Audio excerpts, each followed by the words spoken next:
Welcome back to today's video. Today is Tuesday, June 24th, 2025, and today we are going to be talking about today's election in the city of New York.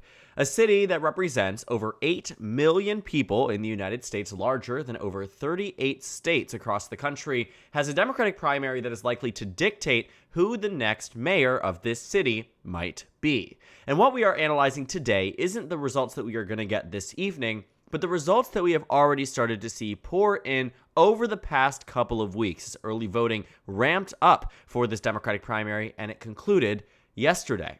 And what the New York Times reports, as many other people are also reporting, which is that far more New Yorkers voted early this year than in any previous election year. Back in 2021, we had a number of voters voting early and voting by mail due to the COVID-19 pandemic and the remnants from the 2020 presidential election.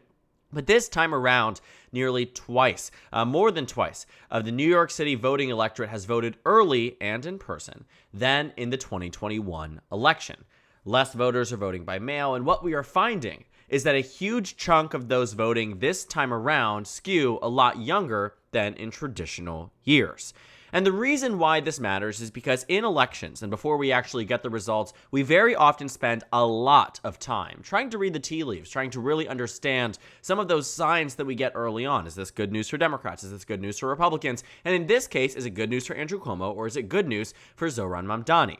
And these are two very fundamental questions that we will be asking and answering over the next couple of hours, couple of days even, as we get into the ranked choice voting tabulation that will conclude on July 1st.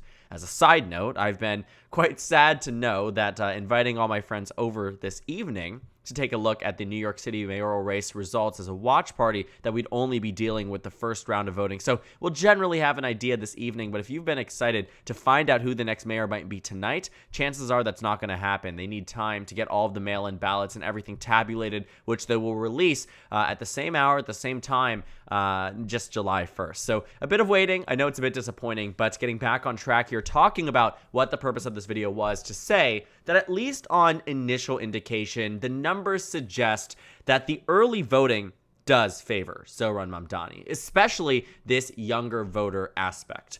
Something that was buried a little bit deeper in this article that you might miss if you weren't going through the entire thing, or maybe it was this article, but what you will find. No, it's this one. I think I might have just clicked off the metric that I wanted to take a look at. But what they find is that looking at a report from CUNY, you will see that almost a quarter of all of the early voters this year, so 2025, had not voted in a Democratic primary since before 2012. Many cases often, that was 2008, if ever. Meaning that there are a lot of first-time voters that didn't say, I'm voting in the 2020 Democratic primary, the 2016 Democratic primary, even the 2024 Democratic primary. I'm not voting in the midterm Democratic primary, right? All of these things that you might think, right, you would find a lot of these voters enticed by, were far more enticed, seemingly, to vote in the New York City mayoral Democratic primary. And a lot of these voters might not even have ever voted in a Democratic primary, and that is good news for Zohran Mamdani. Because what we have found is that, broken down by support group, it's a lot of support for Andrew Cuomo coming from traditional Democratic establishment figures.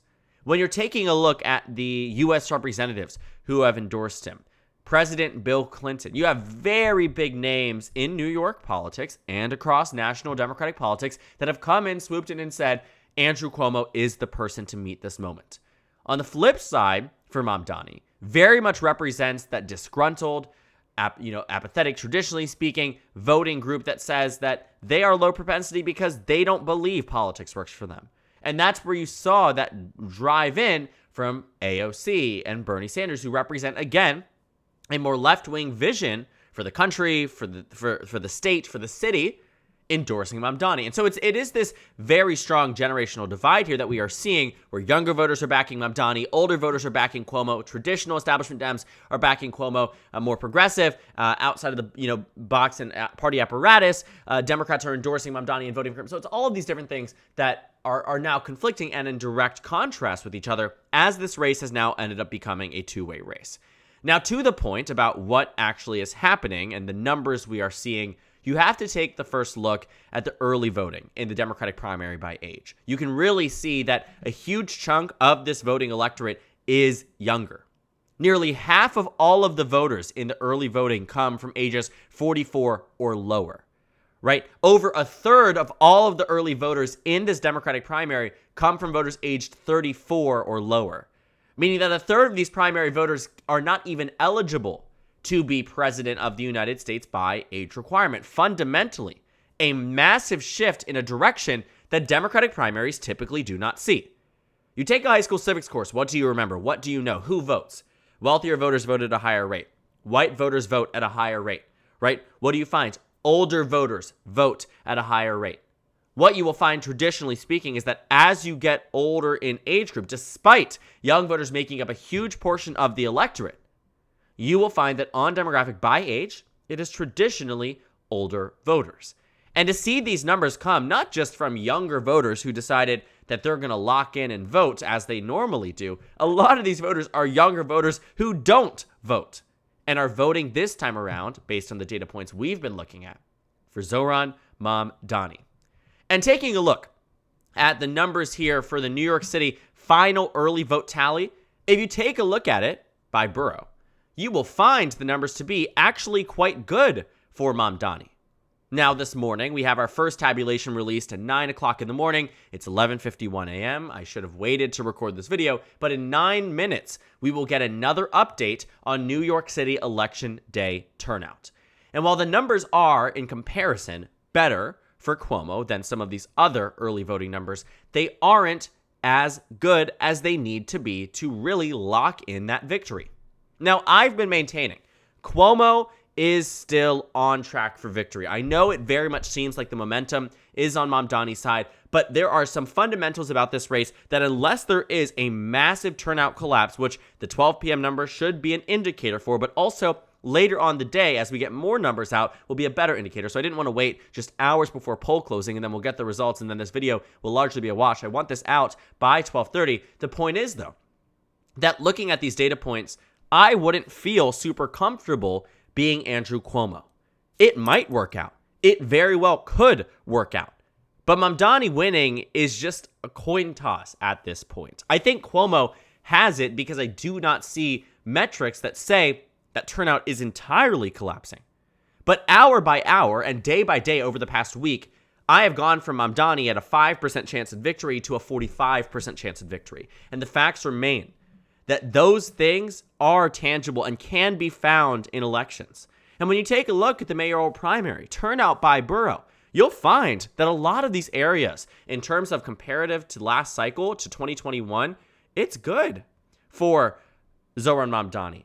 It's good for him in these boroughs, where you're finding that the areas where did Eric Adams do really well in huge parts of the city, right? The areas that Cuomo should be doing well in.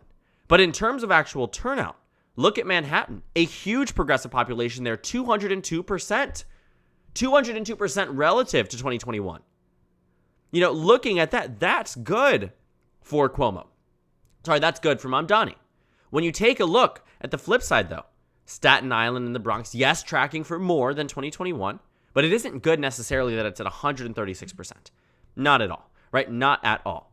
When you take a look at the areas that you're finding, the Bronx even too, where it is supposed to be Cuomo territory, there's supposed to be a heavy reliance there on minority voters for Andrew Cuomo's campaign, 150%. Yes, it's higher than 2021, but if you aren't tracking some of these other portions of the city that could be driving Mamdani's base numbers up, that's not going to be good. That's not going to be good for Andrew Cuomo, unless you are looking at it from this hypothetical that maybe a closer race is good for Cuomo, but for whatever, I don't know. But what I do think that Cuomo came into this entirely with a mandate that he was untouchable. I want us to look at a metric beyond just the early voting numbers, what we are seeing in the political betting markets, because it is fascinating. And to that point, when I see that Cuomo was at 93% at one point on Polymarket, and that on Kalshi he was at 91%, and today stands at 44%, at his lowest point ever of the cycle, you really start to see how other people are taking these early voting numbers. And something that we talked about just briefly, but not as much, largely was what we saw really unfold with the heat index and the temperature in the city of New York. And the reason why that matters is because Election Day is when a lot of older voters decide, I'm going to go in. But also a lot of that traditional Democratic Party establishment, specifically to a lot of black voters and Latino voters that typically do vote in person on Election Day, might not go to the ballot box today simply because of the weather. And it isn't just them. It is general standard practice. You are looking at weather that is extremely high temperature. And weather does have an impact on election turnout. A snowstorm can depreciate turnout. In some cases, rain can depreciate turnout across every single demographic group. But for Andrew Cuomo, who has been largely reliant on a massive Election Day turnout to drive him to victory, he could not have asked for worse weather. And that is the bad circumstance for Cuomo. Because even though I do adamantly believe that a lot of these voters, regardless of the heat, will turn out to vote, Mamdani and his base largely voted early, which means they don't have to worry about today. They don't have to worry about waiting in longer lines. Lines are always longer on Election Day. Anybody who votes early can tell you that, right? How much you're waiting, where you're voting can differ on Election Day, right? If you've moved to a new part of New York and you haven't updated that, chances are you're going to have to vote where they tell you to vote, right? All of these things versus in a lot of cases, early voting, you can vote at somewhere more local because there aren't going to be that big rush. There isn't going to be that massive push. Most people will be voting on Election Day. Don't get me wrong. There won't be most of the votes coming in early. Most people do vote on Election Day. That's why there's this huge push from Mamdani and Brad Lander and Adrian Adams to vote early because, again, building up that lead is always a good thing for your vote and always a good thing in the event that something like this might happen on Election Day. And that's why you saw it in 2020. That largely benefited the Democrats. That's why you saw Trump change his tune on it in 2024, telling all of his supporters to vote early, vote by mail, do what you need to do to vote. Because if push comes to shove on Election Day and you have a 12-hour window to vote and your boss calls you in, or you have to stay at work and you can't get off on your lunch break, what happens? Do you vote? Do you get out and vote? Do you make it up in the morning, right? Do you go out after the happy hour on Monday night at 7 a.m. in the morning before you clock in at 8? These are real questions that people have. And I know it sounds funny, but there's a very real impact of things like this, and which is why this race largely is still a toss-up. Because there's so many factors on the outside, endorsements, super PAC money, right? Weather, all these things that seem like largely just one piece of the puzzle really are fitting it together. And the results will come out tonight. And so what I do think coming off of this, these metrics that we are seeing with the early voting numbers and the recent Emerson College poll, you are seeing that the energy has flipped in favor of Mamdani and has maintained that over the past 2 weeks. And the question does still remain, is it enough for victory? Because Cuomo maintains that lead. Looking at the polls in the New York City mayoral race, it is still Cuomo who, on average, maintains that advantage in the final round. And in some cases, a most recent poll from Harris X, and I don't think it's as strong as Emerson College, but I think Emerson College can be in contrast with Marist College. You got confused there on the college part. Harris X says Cuomo wins by 24 in the final round. And so looking at just all of these different things that we have as points of comparison, it really is competitive. But Andrew Cuomo still, if he loses, will be going against what every single data point had suggested might be our reality. And so, largely speaking, coming into it with the understanding that so much can change between now and the end of the day in terms of weather, in terms of turnout, in terms of expectation for the race. In just about a minute, we will get that New York City results drop. But I won't have it here because I don't have the website open, and it's going to be, I think we should get this up before we can spend any time substantively and analyzing it. But the point is that this primary is exceptionally close, and the early voting numbers and the early voting data from this morning still favors Mamdani. And the set of circumstances surrounding this mayoral primary still favor Mamdani. But does that mean he's going to win? A lot of things can favor a candidate, but it still might not work out. Surges in enthusiasm and changes in momentum do not always pan out to being what leads someone to victory, because you can still come up short if that voting base just isn't conducive to the candidate that has said momentum. Bernie Sanders in 2016, Bernie Sanders in 2020, Kamala Harris in 2024. Changes in momentum and built up enthusiasm does make a difference and changes how close a race might be. But it doesn't always translate to victory. And I think as we finally get those results tonight about the first round vote, we will know a lot more. But at least for the sake of early voting, one thing is pretty painstakingly clear, which is that a younger, less engaged, but now engaged electorate is better for Mamdani, because that is the base he is trying to tap into, and that is the base that traditionally does not vote in elections like these. And if they do in droves in the way that there is an expectation that they do, the mayoral primary might look a lot different than it did a month ago, a week ago, a few days ago, and it could favor one candidate, and his name is not Andrew Cuomo. So thank you guys so much for watching this video. Make sure to comment down suggestions below. Subscribe on the left if you haven't already, and check out the Instagram and Twitter. At the bottom left of the screen, there's also a Discord server for you to go ahead and join. On the screen, there's a video for you to watch, and then a playlist for my 2025 election analysis videos. Again, thank you guys so much for watching, and I will see you all later today.